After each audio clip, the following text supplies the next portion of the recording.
korbannya itu ada dua. Korbannya itu ada dua. Yang dua diangkut ke ambulans. Gue pikir itu korbannya, padahal enggak.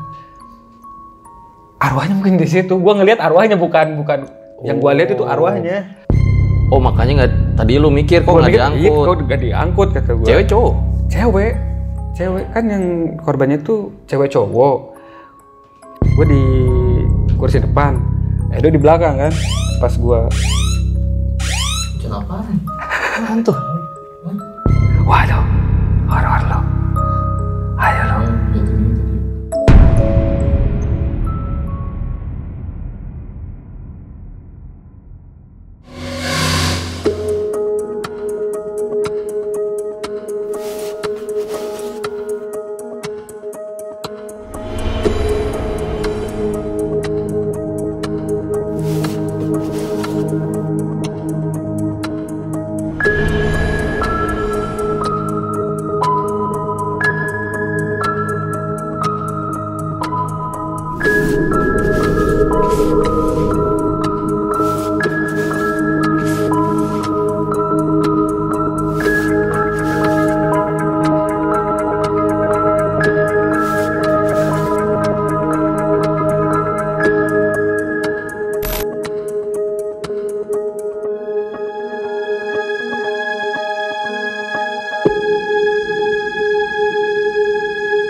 Om Mamat, obrolan malam Jumat.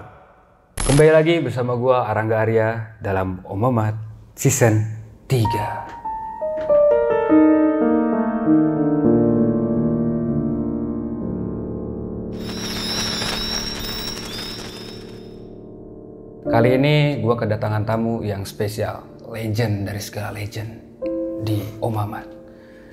Langsung saja, Mas Fajar. Halo, selamat malam Kang Arya. Selamat malam Mas Fajar.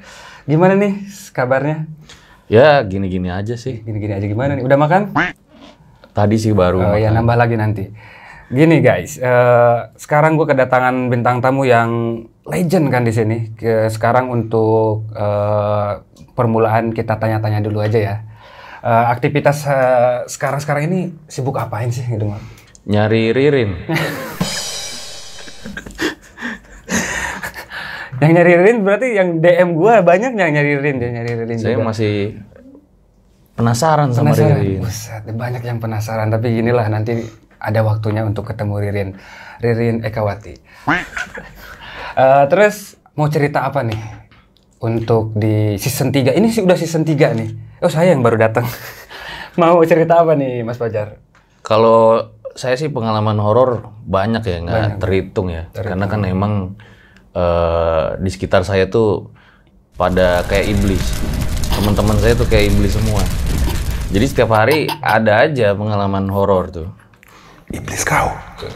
Terus pengalaman yang paling menurut Mas Fajar itu paling bikin apa ya, merinding gitu, nggak bisa dilupain gitu aja gitu. Apa sih yang ada penampakan langsung nggak sih? Pernah ngelihat penampakan atau apa ya, pengalaman yang bikin trauma, takut gitu? Kalau gue ya Kang, udah gue ceritain sih dulu tuh di Gunung Papandayan. Oh di Papandayan. Jadi itu mungkin pertama kali gue lihat penampakan ya, tapi dari sudut mata gitu. Oh selintas di sini? Iya ekor gitu, tapi gue nggak pengen lihat langsung gitu. Pada saat itu langsung buang mata. Buang gini aja. Oke deh, ini sekarang ada Kang Arya nih. Halo, selamat malam Kang. Selamat malam Mas Fajar. Ya, jadi ini spesial 5 tahun RJL ya, dimana di bulan Desember ini kita bakal ngasih narasumber-narasumber spesial buat kalian. Gimana Kang? Ini kayaknya gak afdol lah kalau nggak ngundang Kang Arya di season 3 nih. Season 3, ya udah season 3 aja. Gue berarti udah 5 kali kesini nih. Sama sekarang nih, udah 5 kali. Subscribernya udah Wow, apakah Anda mengenal saya? Nah, jadi buat kalian yang baru ya, ini Kang Arya ini legend kita. Dulu dia tuh viral banget kisahnya tuh yang ini nih.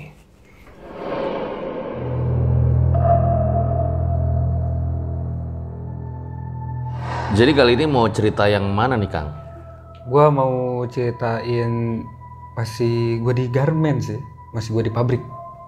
Jadi adalah nanti gue ceritain selengkapnya lah. Oke, mungkin udah pada nggak sabar nih pengen denger cerita lo lagi, Kang. Nah, sebelum dimulai kayak biasa nih, subscribe dulu sama komen yang banyak biar kita makin semangat bikin videonya. Terus jangan lupa nih follow juga Instagram gua Dril Aditya sama Instagram Kang Arya. Arangga Arya. Oke, jadi langsung aja berikut adalah ceritanya.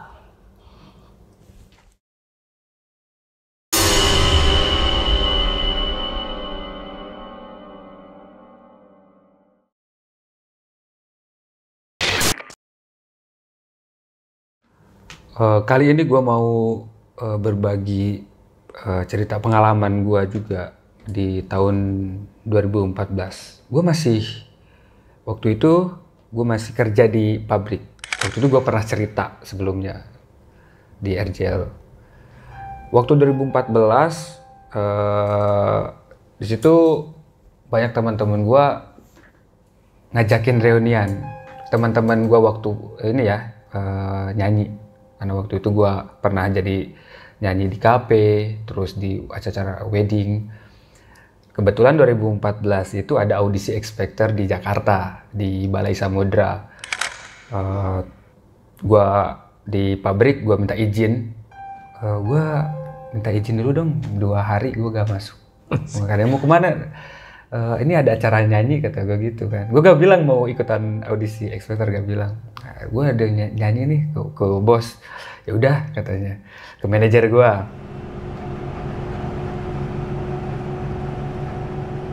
Gue berangkat ke Jakarta. Gue nginep di tempat dulu gue kerja di resto di Cempaka Putih. Jadi kan pagi-pagi kan audisinya. Jadi gue berangkat malamnya itu gue nginep di resto. Nah di sana gue ke Balai Samudra, gue audisi X-Factor, gue sampai lolos precast kedua doang, gak masuk TV gue. Udah kan, terus gue ketemu sama Robby Purba gitu kan, foto-foto. Mungkin Robby Purba mau dipoto karena gue gak lolos mungkin gitu. Jadi menghibur lah. Nyanyi apa saat itu, Kang? Gue nyanyi apa ya? Gue lupa dah. Nyanyi lagu baheula, lagu jadul itu. Cuman ditolak. Ya udahlah, yang penting reuniannya. Gue tuh ikut audisi itu cuman iseng-iseng doang. Acara ininya kita reuni sama teman-teman yang dulu di band lah. Terus abis audisi, gue pulang kan, gue naik TJ. Terus gue naik ke Harmoni, dari Harmoni gue ke Lebak Bulus. Nah di Lebak Bulus emang gue udah kontekan sama temen gue mau mampir ke rumahnya gitu kan, karena malam ya udah sekalian gue nginep aja gitu ke temen gue. Pas gue naik angkot dari Lebak Bulus, naik angkot jam berapa ya, jam 8-an ada macet panjang banget gitu, macet. Terus banyak orang ngumpul. Bilang kan supirnya nanya ada apa, oh kecelakaan.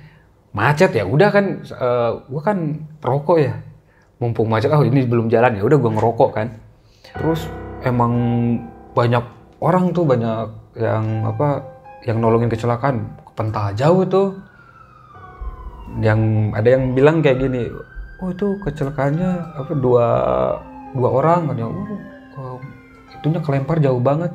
Terus gue lihat kan motornya ada, terus warga ada di situ, ada ambulans, terus yang ada warga ngebantuin yang dari rumah sakit mungkin yang ngangkat jenazah. Itu yang cowoknya tuh gue lihat, jenazah. Terus gue lihat juga kan ada cewek yang di pinggir jalan, itu juga korban, kata gue. Korban, tapi kok gak diangkutin, gak dibawa ke ambulans, tapi malah yang jauh, kata gue, yang jauh ditolongin, ini yang deket gak diangkut, kata gue gitu kan. Emang yang lo lihat gimana? Ya jadi gue pikir tuh yang kecelakaan itu ada 3 orang, mungkin motornya itu bonceng 3 apa gimana. Ada 3 korban yang diangkutin ke ambulans, ada 2. Itu yang satu lagi ada di pinggir jalan, kok kenapa gak diangkutin?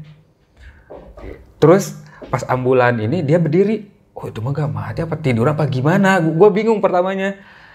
Dia berdiri terus ngejar ambulans. Pas gue lihat apa yang di ambulans itu sama yang di pinggir jalan itu korban juga, tapi dia di situ nggak kemana-mana. Korbannya itu ada 2. Yang 2 diangkut ke ambulans. Gue pikir itu korbannya, padahal enggak. Arwahnya mungkin di situ. Gue ngelihat arwahnya bukan yang gue lihat itu arwahnya. Yang lo lihat kayak gimana gambarannya? Orang. Luka gitu. Luka berdarah. Oh makanya nggak. Tadi lu mikir kok nggak diangkut? Iya, kok nggak diangkut kata gue. Cewek cowok? Cewek kan yang korbannya itu cewek cowok. Yang ini kok nggak diangkut? Kenapa yang jauh dulu? Didiemin. Terus gue kan namanya gue kepo kan, dulu kepo. Yang tabrakan. Gue ngelihat ke lokasi kan. Padahal gue nggak kalau lihat darah itu gue nggak kuat. Tapi pengen tahu aja kenapa yang ini nggak diangkutin. Pas gue lihat, mukanya sama kata gue. Ambulansnya jalan, tuh cewek yang di ini berdiri ngejar ambulan. Wah kata gue, hebat nih gue abis pulang SPT bukannya dapat tiket ke babak selanjutnya malah dapat yang horor-horor kata gue. Naik angkot lagi kan gue, gue bilang ke temen gue, gue agak telat nih, macet. Dah lah, di situ gue naik angkot kan, banyak ya penumpangnya, ada cowok-cowok penuh pokoknya. Nah terus tinggal 3 orang lagi, 2 cewek 1 cowok, cowoknya gue gitu kan. Pas yang terakhir turun, gue pindah ke depan, gue sambil ngerokok, pengen ngerokok gitu, gak enak kan sama cewek. Ya udah gue pindah dekat supir. Pas cewek itu turun, gue pindah. Terus gue bilang gini, bang, nanti kalau ada patung kuda berhenti ya di situ. Ya siap, katanya gitu. Gue ketiduran tuh, saking capeknya gue tiduran. Pas turun, patung kuda, katanya gitu. Ini di patung kuda. Gue turun kan, yang gue bayar ongkos. Terus yang cewek itu turun juga. Kata gue, dia bayar ongkos. Gue pikir dia bayar ongkosnya pas gue tidur apa gimana, atau udah dibayar sama yang lain. Gue nyebrang tuh, gue ke perumahan, rumah temen gue di perumahan. Terus pas di perumahan, gue udah ada di gerbang nih, udah ada di kuda nih. Sorry gue gak bisa jemput, lu udah datang ke sini aja, jalan. Mana jauh kan perumahan, jauh juga. Masuk lagi. Masuk jauh, ada 3 kilo kali, jauh loh. Kata gue suwe bener lah gue jalan. Tapi ya gue karena gue gak bisa motor dan pecinta jalan, ya udah gue jalan kaki gitu kan, pasang headset, gue ngerokok di jalan gitu kan. Terus pas gue jalan, itu cewek juga nyebrang sama kayak gue. Cewek yang satu angkot sama gue, jalan sama gue. Terus pokoknya di belakang gue gitu kan. Tahu-tahu ada kecelakaan tuh, ada motor ngebut, jatuh kan. Gue lari, ngebantuin. Terus, bang, bangun bang. Kecelakaan tuh enggak. Terus dia bilang, tadi ada cewek yang nyebrang. Terus gue lihat kan, tadi cewek yang di belakang di mana gitu kan? Ada cewek di belakang gue. Terus tahu-tahu udah ada di depan gue aja. Gue, bodo amat gue, di situ mikir gak mikir macam-macam. Apa tadi gue fokus sambil main HP gitu, dia ngelewatin gua jalannya. Tapi nggak apa-apa tuh yang jatuh dari motor? Nggak, lecet-lecet doang. Nggak kayak yang pertama ya? Itu kan di jalan perumahan lumayan lebar gitu kan. Gue bingung juga dia kenapa bisa jatuh kayak gitu. Kata dia ada yang nyebrang cewek. Ya udahlah, gue jalan lagi. Terus tuh cewek, jadi gue jalannya di arah gini misalkan. Tuh cewek nyebrang.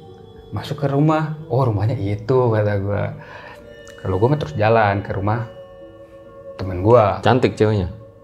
Nggak lihat, gue mau nggak lihat fisik gue mau. Asik. Lihatnya hati. Lihatnya hati. Udah tuh pas gue jalan ada mobil buka jendela gitu kan. Masuk. Dan mobil itu kakaknya teman gue.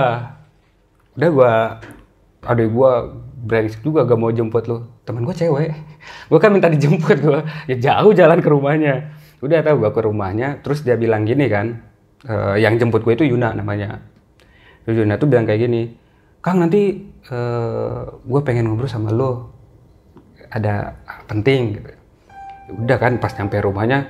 Gue ketemu sama temen gue si Dewi. Temen gue tuh Dewi. Kakaknya Yuna namanya.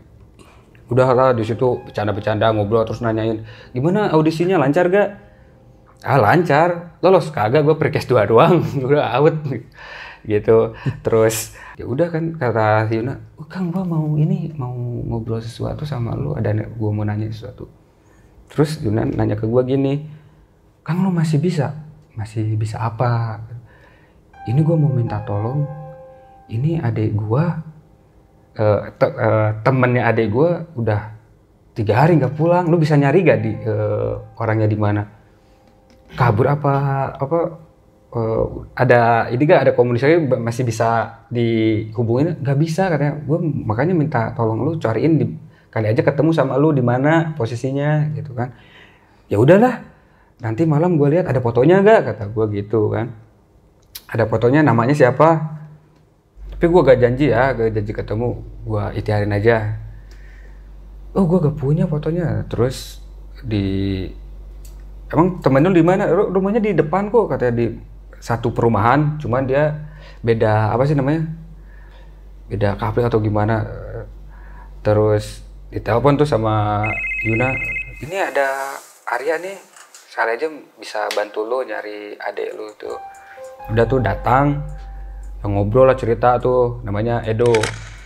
Dia cerita adeknya nggak pulang ke rumah, terus memang di rumahnya ada masalah, terus dikasih kan, gue minta fotonya, dikasih fotonya, namanya pas gue lihat fotonya nggak asing banget dari gue kayak pernah lihat banget ini orang pernah lihat lah gue. Terus gue bilang gini kan, mungkin nanti malam gue bantu cari. Berapa lama kayak prosesnya? Gak tahu, kalau cepet ya cepet, kalau lama ya bisa lama. Terus pulang kan si Edo pulang, ya gue disediain kamar kan sama Yuna. Kang dulu di deket dapur kamarnya ada kosong, ya siap. Nah di situ kan gue pakai media lah, ada beberapa media yang untuk nyari seseorang yang nggak pulang-pulang gitu, siapa tahu ketemu tempatnya di mana. Nah di situ gue sebutnya prosesnya itu molor, karena gue di situ ya tidur ngelihat nanti orang yang hilang ini di mana gitu. Gue ada fotonya, gue tahu nama lengkapnya, ya gue khususin, gue hadiahin gitu. Terus di mana ada pas gue molor itu gue diliatin kecelakaan itu yang macet itu. Sebelum gue ke rumah Yuna kan gue kemacetan tuh, karena ada kecelakaan. Nah yang pertama itu di situ gue diliatinnya itu. Gue dalam hati kan, gue nyari seseorang, kenapa gue dilihatinnya yang kecelakaan. Jujur gue bangun, gue mulai dari awal lagi gitu. Pas gue baru awal lagi di situ juga, pas gue ngulangin prosesnya ditempatin di situ juga, di tempat yang macet. Gue bangun lagi pas ketiga kalinya tetap di situ juga, di tempat yang macet. Kata gue, apa gue harus ada orangnya mungkin di sini. Ya gue cari-cari, ya gue kaget juga, ternyata orang yang ada di foto itu cewek yang ada di pinggir jalan yang kecelakaan itu. Sama persis itu? Mirip. Jadi ternyata yang gua cari itu adanya Edo itu, ya yang kecelakaan itu. Nah udah kan gua bangun, berarti ini ada di rumah sakit nih. Waktu itu kan gue nggak tahu apa ya, nggak tahu meninggal atau enggak kan. Yang gue lihat di situ dia kecelakaan, dibawa ke rumah sakit, sama ambulan gitu kan. Ya udah gue bilang kan, gue hubungin Edo, gue dikasih nomornya Edo, kalau ada apa-apa kabarin kata. Waktu itu emang udah malam, jam 3-an lah, jam 3 pagi mau ke subuh. Ya gak diangkat-angkat, ya emang wah nanti aja lah pagi. Nah pas udah pagi gue bangun, udah gue kabarin ke Yuna kan, Yuna nih semalam gue udah molor nih, gue lihat ini orang yang hilang ini, Tias ini kecelakaan. Kecelakaan di mana kan gue? Nah sebelumnya kan gue cerita tuh ke Yuna, oh sorry gue kesininya malam soalnya tadi macet ada kecelakaan. Nah gue ceritain, ini ada kemungkinan yang kecelakaan itu Tias. Yang bener loh, ya kita cek aja gitu kan. Kalau bener ya mungkin petunjuknya, ya yang penting kita cek dulu aja. Udah kan di situ Yuna telepon Edo kan, Do, Arya katanya udah cari ya, Tias kecelakaan. Nanti kita cek aja ke beberapa rumah sakit gitu kan. Ya udah kan langsung di situ, yaudah gue siap-siap. Gue nemenin Yuna kan sama Edo. Nah gue di mobil kan, Yuna yang bawa mobil, gue duduk di depan. Pas di rumahnya Edo, gue balik lagi yang semalam tuh, yang ada yang motor kecelakaan, kan ada cewek yang nyebrang tuh ke rumah. Nah kata gue, ini mah rumah yang kemarin malam cewek nyebrang nih yang ada kecelakaan. Di situ gue mikir-mikir lagi, apa yang kecelakaan itu ngelihat si Tias juga gitu kan. Gue di situ diam-diam aja. Ini kemungkinan gue. Yuna keluar kan, do gitu kan. Pas dibukain, ada yang bukain pintu, si Tias ada di sampingnya Yuna. Gue langsung meremin mata, buset dah, pagi-pagi gini dia ada gitu di rumahnya. Di situ gue ngambil kesimpulannya gini, kalau arwah yang kayak gitu berarti ada yang mau disampaikan sama dia gitu, yang dia sampai masih berkeliaran itu karena mungkin ada dia pengen ngomong sesuatu atau ngasih tahu sesuatu.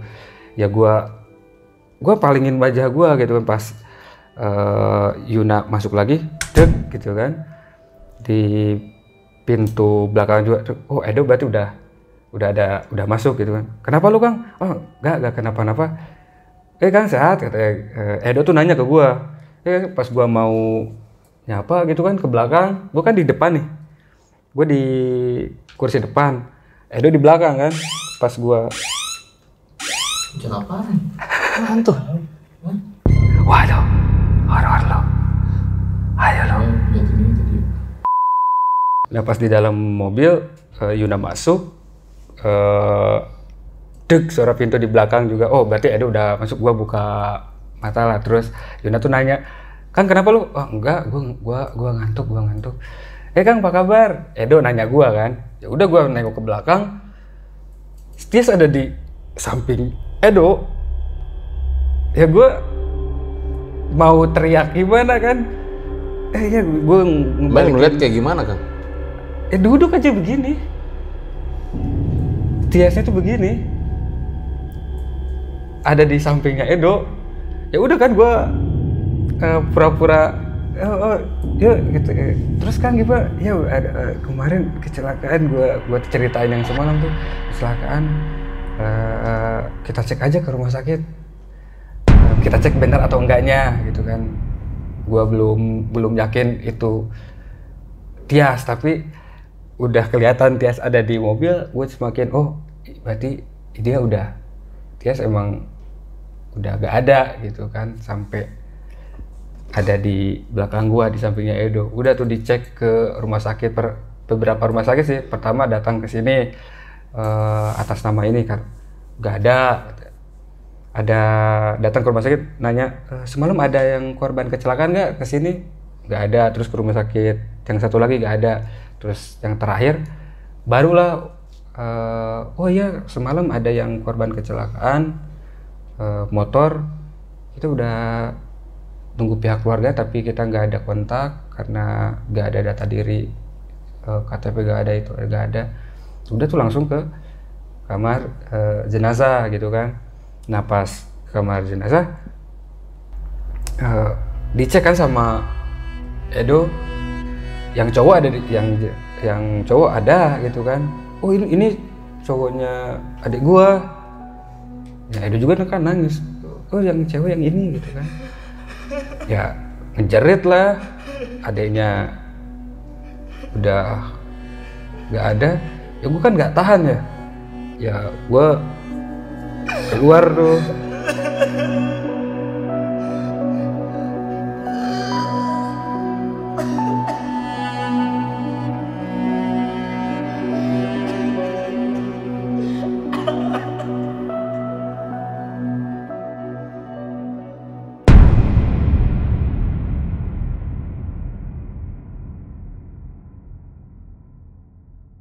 Buat kalian yang punya pengalaman horor nyata, bisa kirim cerita kalian ke email rjl5 atau DM Instagram rjl5.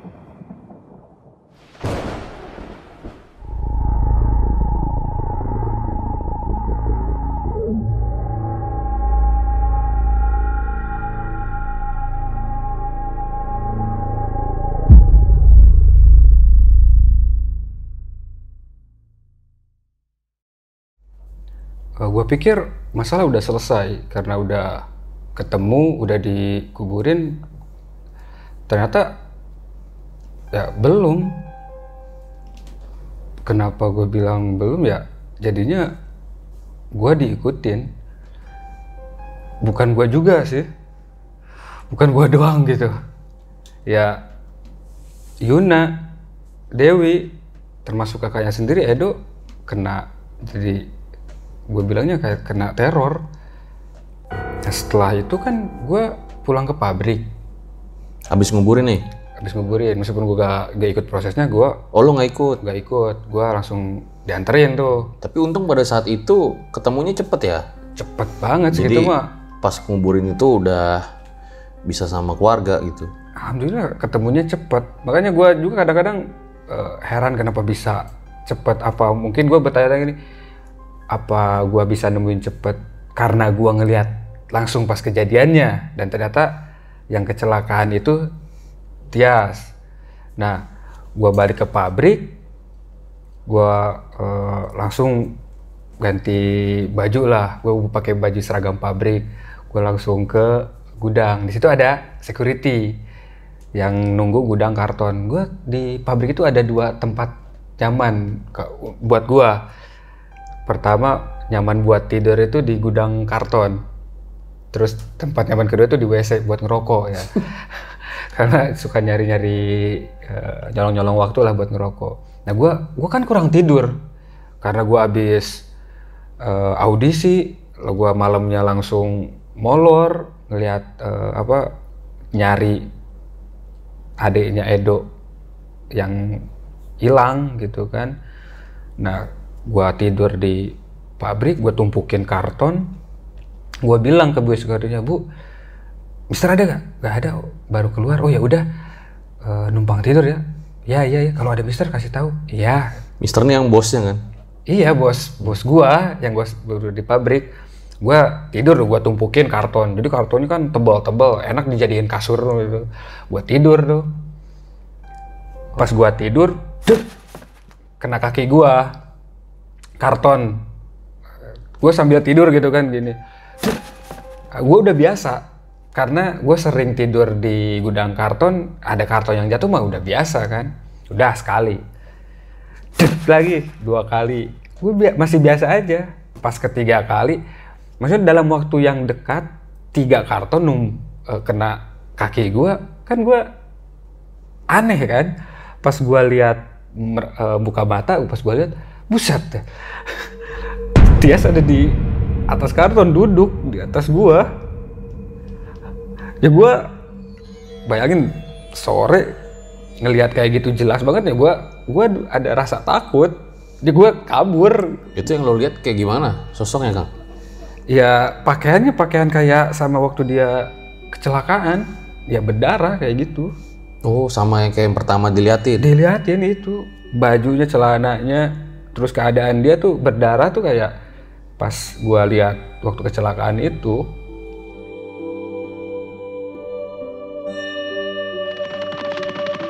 Gue lari kan, Bu Security nanya, "Pak, kenapa tumben?"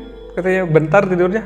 "Ah, mau ngerokok," kata gue. Gue lari kan, lari ke WC.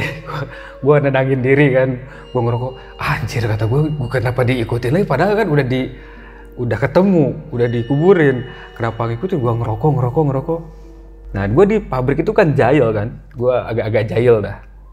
Jadi kalau ada apalagi kalau di WC, kan WC-nya cewek sama cowok itu cuman kehalang tembok, ada tembok 3 meteran. Jadi kalau misalkan lagi di WC cewek banyak gitu, ada yang ngobrol, gue suka ngagetin gitu. Gue kadang suka curhat orang ya, cewek-cewek ya. Cewek-cewek curhat di situ, gue suka kagetin loh. Ngobrol mulu apa gimana.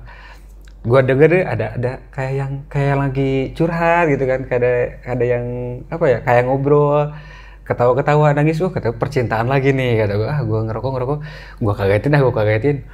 Gue keluar WC, gue ke ini kan di paling ujung, gue WC paling ujung yang bisa langsung ke WC cewek. Pas gue naik, buset sih, gue kabur lah. Anjir, gue diikutin lagi. Terus ini ada pengumuman kan, Araga finishing di panggil ke security. Gue ke kantor dulu, ada apa nih, ada yang nyariin. Gue ke kantor security, ada Yuna, dia nangis. "Oh, lu nginep di rumah gue, kenapa?" Ih, gue kaget. Dia cerita sambil nangis gitu. "Kenapa?" "Fotonya Tias ada di kamar dia." Padahal kan lu tahu sendiri kan, fotonya Tias gue udah kasih ke Edo. Gitu kan. Terus gimana? Ya udah lu pulang kerja lu, ya pokoknya tidurnya di rumah gue. Ya udah kan, gue pulang kerja itu sekitar jam 7-an. Jadi gue pulang sama... Tapi lu cerita, lu digangguin juga? Enggak, masa iya Yuna kan ngelihat fotonya doang udah kayak gitu. Gue simpen aja. Tapi bingung juga lu ya, kenapa kok kan udah dikuburin gitu? Itu. Kenapa masih diganggu saat itu gitu? Di situ kan gue belum nyari tahu kenapa bisa kayak gitu. Udah pas nyampe rumahnya, pas jam berapa gitu Yuna ke kamarnya, terus si Dewi sama Mega tidur di kamarnya. Jadi saat itu yang nginep itu 4 orang? 4 orang, 3 orang dong. 3? Iya, gua, Mega sama cowoknya. Gue pikir mau nginep. Pas gua tidur, Kiki namanya. Gue sempet tanya, "Ki, lu mau tidur di mana?" Di situ apa, di kamar sama gua. "Oh, gua mau gak nginep. Oh ya udah kan, gue pikir mau nginep. Gue ke kamar, terus gak lama gue denger si Kiki itu kayak ngobrol gitu, kayak gue pikir berantem sama si Mega sama ceweknya. Gue pikir berantem. Pas gue tengok, dia ngobrolnya bukan sama Mega, sama kuntilanak gitu kan. Sama gue. Kenapa gue bilang kuntilanak ya? Yang gue lihat itu, terus kayak berantem gitu. Udah tuh sih keluar aja. Nah, gue mau tutupin pintu, di situ ada yang ngejerit di atas ngejerit. Siapa nih? Gue ke atas kan. Pas gue ke atas, si Dewi nangis. Gue tanya, "Kenapa lu?" Kakak gua kayak gitu kan. Ya gua lihat ke kamarnya si Yuna di kamarnya duduk di kasur. Dia mainin rambut gitu, ketawa terus nangis. Yuna terus nangis, tolongin. Kenapa nih bocah kan? Terus dia bilang, "Ini aku Tias ngerasukin si Yuna. Suaranya berubah tuh? Enggak, cewek aja. Ini aku Tias.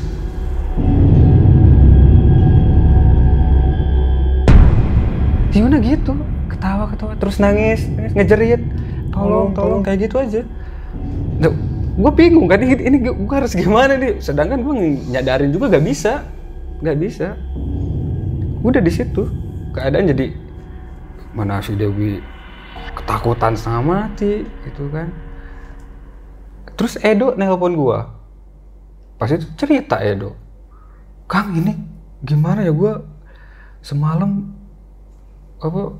pas ini dia ternyata si Edo tuh kayak ada di ketrok-ketrokin gitu pintunya, ya pas dilihat Tias adeknya. Jadi yang diteror bukan cuma gua,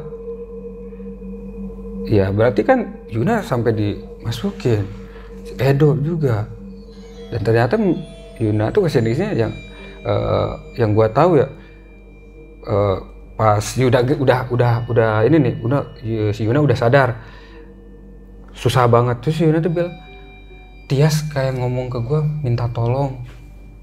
Jadi si Tias tuh ke si Yuna medianya, minta tolong apa? Gitu.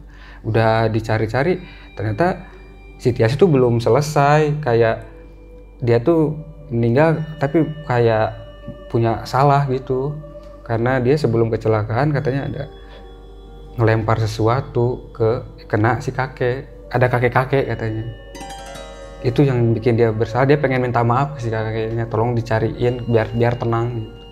Oh jadi pesannya si Tias tuh begitu ke Yuna? Iya, ke Yuna katanya, cariin Kang, cariin.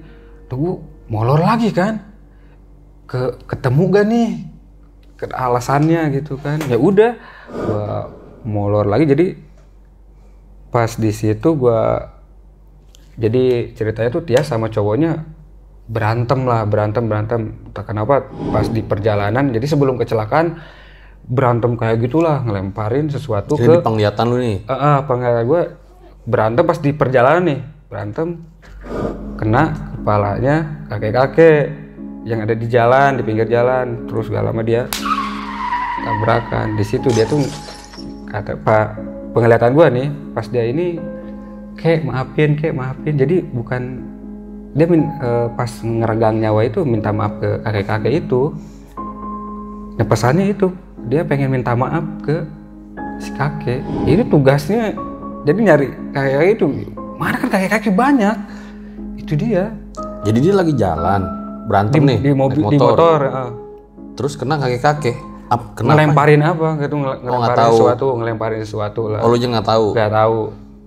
Awalnya nggak tahu. Kakek itu di jalan? Di pinggir jalan. Pengemis apa gimana? Pengemis lah. Mungkin di pinggir jalan lah, entah pengemis atau gimana. Kena si kakek. Awalnya kan gua nggak tahu nih, kena kakek-kakek. Awalnya kan gua nggak tahu, belum lihat, belum tahu nih. Pas dapat Yuna bilang kayak gitu, pengen minta maaf ke kakek, barulah gua molor tuh. Oh iya, baru dicari tadi tahu. Di penglihatan lu. Iya, baru kakeknya ini yang dimaksud. Nah ternyata pas itu berantem ya ada sesuatu lah, jadi dia ngelempar sesuatu ke si kakeknya. Dia pengen minta maaf ke kakeknya itu. Kakeknya emang kayak gimana Kang yang lu lihat? Iya kayak pengemis gitu ya, pinggir jalan nongkrong di situ, pakai baju koko gitulah. Sampai jangan-jangan gara-gara ditimpuk didoain kali ya? Dasar bocah sialan lu gitu. Ya nggak tahu, wallahu alam.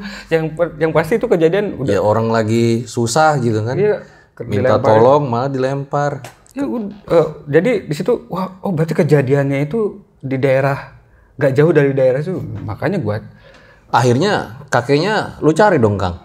Mau gak mau gue harus cari. Karena kalau enggak kan berarti ya gue sendiri diikutin terus dong. Nah udah Kak, gue molor lagi buat nyari si kakek. Oh ini malam berikutnya? Ya gue cari ya, gue pengen selesaiin ini. Pas gue molor, malah yang gue cari kan si kakek, tapi malah gue ada di satu tempat di mana dia sama cowoknya itu kayak berantem gitu, kayak berantem lah. Gue kan kalau kalau molor itu ngelihat sesuatu kejadian itu kadang-kadang kita tuh kayak nonton film hitam putih, apa sih, suara kadang-kadang nggak jelas itu. Terus gue saking pengen nyelesain masalah ini, gue denger apa sih, gugurin. Gue nggak tahu tuh, sampai kayak berantem gitulah, berantem. Yang gue simak ternyata Tias itu keadaan hamil gitu. Oh, hamil. Iya, jadi pas apa ya? Jadi dalam 3 hari itu mereka ternyata ya berantem gara-gara itu. Berantem terus. Sampai dia, nah dari tempat kejadian itu di motor berantem lagi. Pokoknya di bawa motornya kenceng, mereka udah di motor masih berantem. Terus dia cowoknya berhenti. Dia mampir ke satu tempat gitu kan. Di satu tempat kayak nelpon gitu lah. Terus yang gua denger itu abisin cewek gua abisin kayak gitu kan.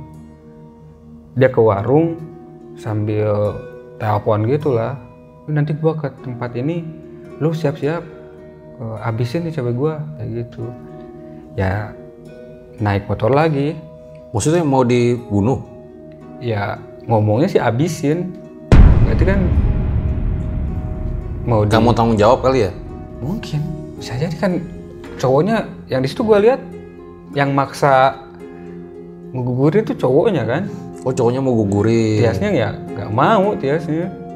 Ya udah kan di situ ya berangkat lagi, ya berantem lagi. Yang gue lihat kan si cowoknya itu mau ngebawa Tias ke suatu tempat kan. Ya gue mikirnya gini, oh berarti ini awalnya si Tias tuh mau dibawa ke satu tempat buat dihabisin. Tapi pas di jalan itu kayak kan ngebut tuh, si cowoknya tuh bawa tas, bawa kayak entah apa ya, kayak mungkin alat buat ngabisin si Tias ada di tas itu. Terus berantem lagi, ya dilemparin sama si Tias kena kakek. Apa nih, cepet, ngebut banget, tabrakan kayak gitu. Jadi sebelum kejadian kecelakaan itu mereka berantem. Nah, si Tias nimpukin barang yang tadi tuh. Iya, kena kakek-kakek. Oh, dibuang. Iya, dia mungkin si Tias tuh niatnya ngebuang benda yang dibawa cowoknya. Mungkin si cowoknya udah siap-siap, mungkin kalau nih si Tias gak mau ngikutin kata gua, udahlah gua mau habisin. Mungkin di situ cowoknya udah siap-siapin barang buat ngabisin si Tias. Terus pas di motor mulai ya ketahuan mungkin ini apa, terus dilemparin lah, kena kakek gitu. Si Tiasnya tuh kan ngebut tuh, sempet apa ya, kayak gesturnya tuh kayak minta maaf gitu, mau turun ya cowoknya nggak mau, ya mungkin karena mau ngabisin itu kan kayak gitu. Dan nggak sampai ke tempat yang mungkin udah telepon temannya buat ngabisin, ya akhirnya tabrakan di situ, mati di situ dua-duanya. Yang gue lihat kayak gitu. Jadi yang gue cari ya tinggal si kakeknya. Gue cari kan, terus gimana Kang, hasil molor lu gimana? Gue ceritain kan, gue ceritanya nemu si Tias sama cowoknya itu berantem nih, terus di motor ngebut, Tias ngelemparin sesuatu kena kakek. Gak lama dari situ tabrakan. Oh berarti si kakek itu sering nongkrongnya di situ, sering diemnya, sering ngemisnya di situ. Makanya gue patokan, oh gak jauh dari TKP waktu itu kecelakaan, mungkin berapa ratus meter gitu. Nah di situ gue nyari rumahnya si kakek, sampai nanya ini nggak tahu, nanya ini nggak kenal. Gue udah pesimis lah. Wah, kalau nggak ketemu berarti gue masih digangguin Tias terus dong, gua, Yuna sama. Mungkin penasaran juga apa sih pesennya gitu kan. Terus ya, tapi di situ karena niat kita pengen nyelesain masalah ini, minta maaf ke si kakek, ya kita cari terus sampai akhirnya ada warung yang kenal gitu. Bang, tahu nggak, suka ada yang di situ suka ada diem, kakek-kakek sering diem di situ pakai koko gitu. Oh, kakek itu mah orang situ tuh, katanya nunjukin orang situ masuk gang. Di situ mah masih jauh sih, tapi pada kenal emang suka nongkrong suka ngemisnya di situ, suka mangkalnya di situ. Ya udah kan masuk gang, kita tanya-tanya, ada yang kenal ada yang enggak.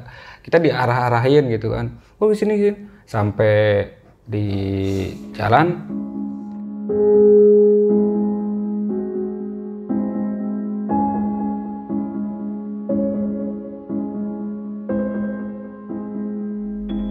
Kita agak sempat minta maaf sebetulnya. Minta maafnya ya ke si nenek. Yang penting ya di situ gue pikirnya gini. Yang penting kita udah berusaha nyari alamat si kakek untuk minta maaf.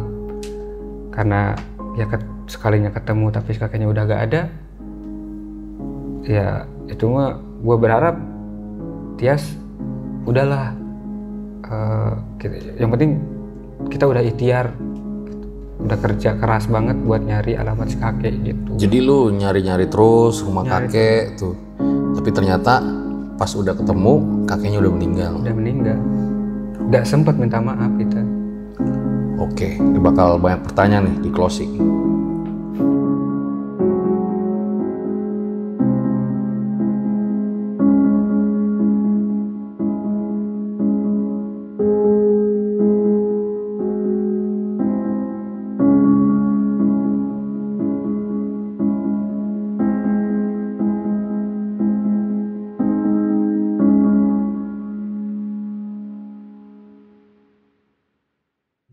Assalamualaikum warahmatullahi wabarakatuh. Di sini gua Arangga Arya, mau minta bantuan buat kalian teman-teman semua yang subscriber pecinta RJ5. Jadi di kampung gua sedang ada pembangunan Masjid Jami Mambau Falah. Kita sedang renovasi ulang, di mana total biaya anggarannya itu mencapai 2 miliar rupiah. Jika ada teman-teman yang berminat untuk mendonasikan, bersedekah, infak sodako, bisa dihubungi ke IG saya atau Twitter Arangga Arya. Di situ kalian bisa ada info lengkapnya. Terima kasih. Itu dia guys, sebuah kisah dari Kang Arya ya, dimana emang kayaknya Kang Arya ini nggak jauh-jauh dari hal horor ya. Tapi Kang, ini udah lama nih, gue lihat nggak nulis lagi nih cerita horor. Udah lagi break dulu apa udah pensiun nih? Gua emang udah istirahat panjang banget dari 2020. Adapun masalah ini itu kadang-kadang gua lempar ke orang lain. Jadi udah nggak ngurusin hal-hal horor lagi ya? Gua udah capek juga sebenarnya ngurusin gitu, capek. Karena apa ya? Kayak ngerasa apa sih? Gua tuh pengen ada waktunya berhenti gitu. Udah gue gak pengen lagi ngurusin hal-hal gituan, kecuali ya misalkan ada masalah-masalah yang apa ya, mau curhat, tukar pikiran itu is oke lah. Tapi kalau masalah-masalah yang gaib itu gue udah stop gitu, udah mulai berhenti gue. Jadi jarang nemuin kasus-kasus lagi, kalaupun ada udah lempar. Pantes udah nggak nulis lagi berarti ya? Udah jarang nulis lagi gue di Twitter, udah banyak yang kapan nulis lagi emang udah gak ada cerita kayak gini, apa kejadian-kejadian horor udah gak ada. Gua udah gak nanganin kasus-kasus apa lagi gitu. Oke deh, ini gua rasa cukup demikian ya episode Om Mamat spesial 5 tahun. Buat kalian yang udah request Kang Arya nih udah gua kabulin nih jauh-jauh dari Sukabumi nih. Oke, makasih banyak Kang Arya sekali lagi atas waktunya. Ambil baiknya, buang buruknya. Dengan adanya cerita-cerita seperti ini, jangan malah menjadikan kalian takut. Akan tetapi, kalian harus semakin yakin dan percaya dengan kebesarannya. Gue Fajar Aditya, Kang Arya, RJ5 undur diri. Ciao.